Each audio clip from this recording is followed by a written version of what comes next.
Good morning and welcome to Coffee Talk. So, this morning's Coffee Talk is a little late because I got up this morning and had to deal with the realization that I think Ace is basically deaf. I think he can hear certain things, but I think overall he can't really hear. And I think I was trying to ignore it, blaming it on the adjustment. He doesn't really know his name, different things, but the truth is, I don't think he can really hear. If he's looking at you, he can do exactly what you want him to do. He sits, he lays down, he gives paw. He's incredibly well trained, but his hearing is not really good. So I was just kind of looking at him this morning, watching him sleep, and Olivia came in and I told her, I said, listen, I think that Ace is hard of hearing. So we talked about it a little bit, and she asked me some questions. How do you know? What does this mean? I think I hear him outside my door. Hold on. And I just... Ace! Come on.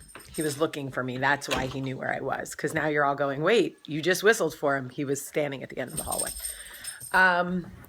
Anyway, my point of bringing this up is I don't care. I don't care if you can't hear, buddy. Olivia said, well, are we still going to keep him? And I don't know if she asked that because it was a natural thought or if she thinks maybe I'm the type of person who, because I have high expectations. I'm a perfectionist and I run full cylinder all the time. And I wonder if part of her impression of me is that if somebody is imperfect, that I wouldn't want them. And I think what makes me emotional about that is I could see how a 7-year-old in my space would think that.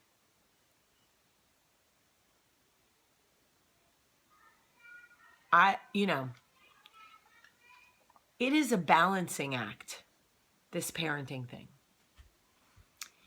To try to encourage your child to be the best version of themselves, but also not give them the impression that you expect perfection. It is hard to do that.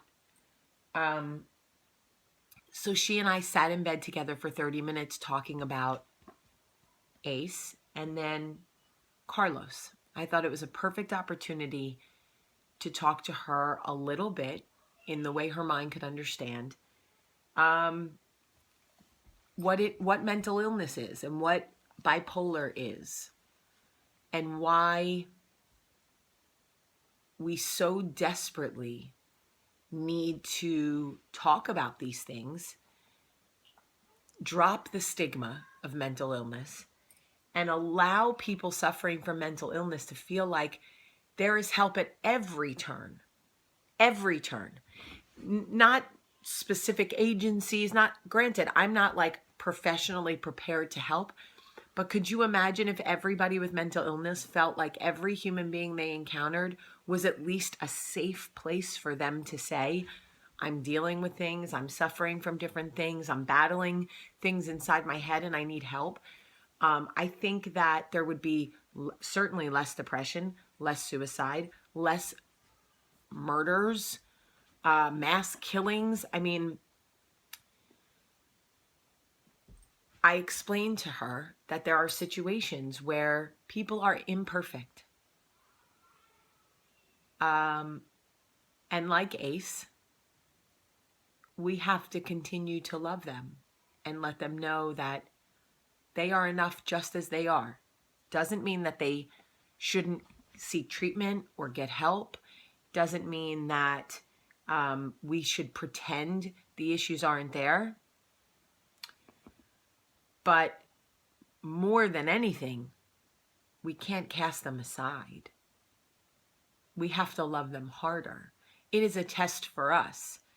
I realize that Ace can't hear, and that is my test.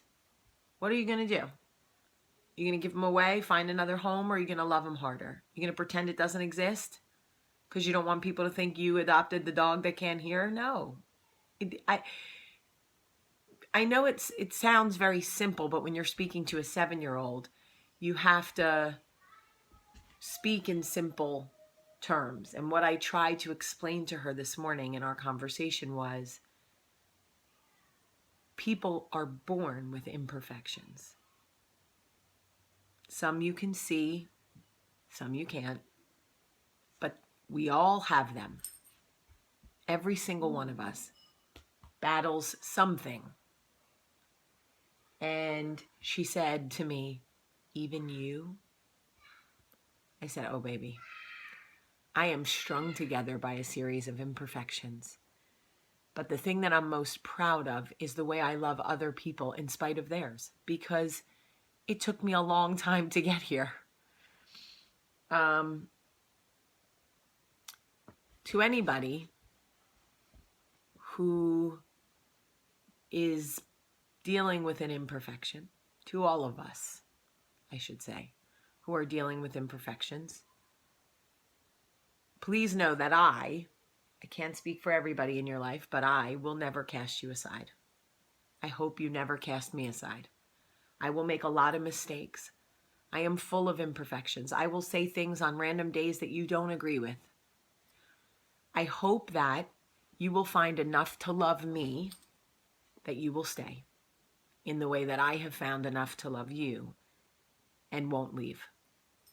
So for Ace and anybody else who is dealing with an imperfection, I say, I love you today. I love you. Have a great day.